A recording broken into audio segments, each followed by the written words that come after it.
Robyn Rowen, your BIGiMN Minnesota lobbyist, with the first video update of the 2025 session. We are a month in, and legislators have begun to settle into a somewhat more normal pattern now that the early session drama is over. In the Senate, the DFL is back in the majority after an open seat in Northeast Minneapolis was filled by Senator Doran Clark, an ethics and compliance officer with Medtronic. In the House, under the newly minted power-sharing agreement, Republicans have a one-seat majority on all committees unless or until the House becomes tied. A tie will be the likely result of a special election in District 40B scheduled for March 11th. Because the DFLer who won that seat in November won with over 30% of the vote, if the DFL picks up another seat, committees will switch to a bipartisan co-chairs and membership. Accordingly, GOP chairs are taking advantage of the time they have in the majority to move their priority bill. For example, the Tax Committee, chaired by Representative Greg Davids, an insurance agent, has been hearing bills that would return a portion of any budget surplus back to the taxpayers, would allow an unlimited Social Security subtraction, and a 10-year phase-out of the estate tax.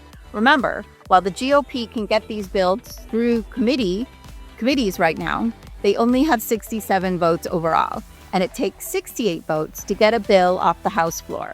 This means that every bill must eventually be bipartisan to pass the House. This presents a unique set of challenges and opportunities, especially when it comes to putting together a budget, which the legislator has to pass by June 30th, or the state will shut down.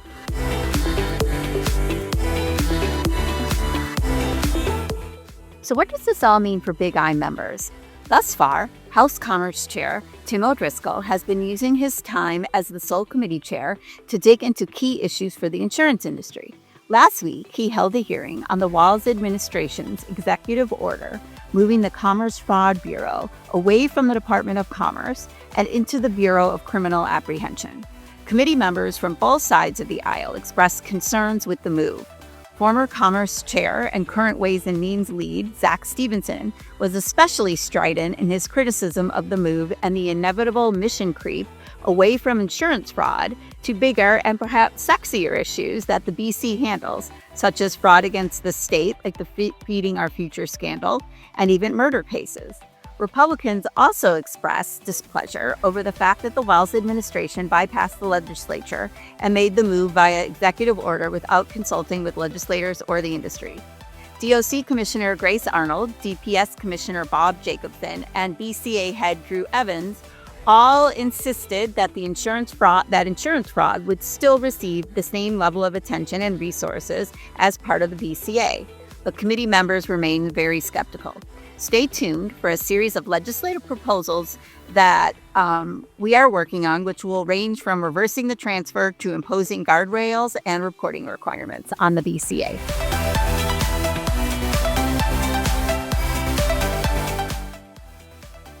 While time may be short given the slow start to the session, there are no shortage of issues at play that could impact BIGiMN members. Here's just a sample of what we will be working on. Paid family and medical leave remains a hot topic.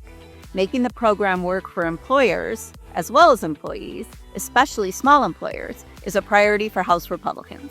Last week, the House Labor Committee moved a bill to delay the start of the program a year to January 1, 2027, instead of 2026. That bill was strongly opposed by the DFL and the unions. There will be lots more to come on this issue. There will also be numerous proposals aimed at keeping property and casualty insurance available and affordable. These include lowering the dollar threshold for surplus lines insurers to offer homeowners and establishing multiple legislative task forces dedicated to exploring cost drivers for commercial, HOA, and homeowners insurance.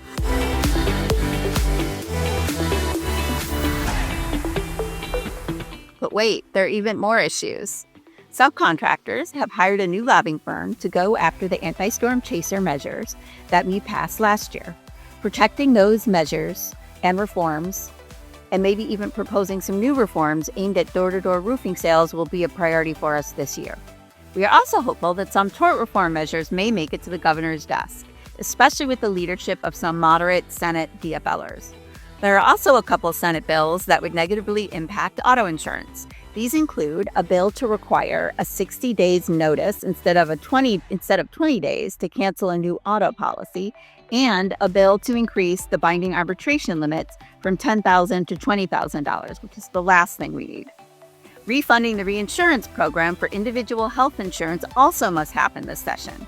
While there is bipartisan recognition that the program is critical to keep individual health insurance premiums affordable, there is disagreement over the funding source and the duration of the program. Is it a permanent solution, or is it just a Band-Aid until a government program is in place? No matter what the legislature tries to do to us or for us, the Big I will be there to protect your interests.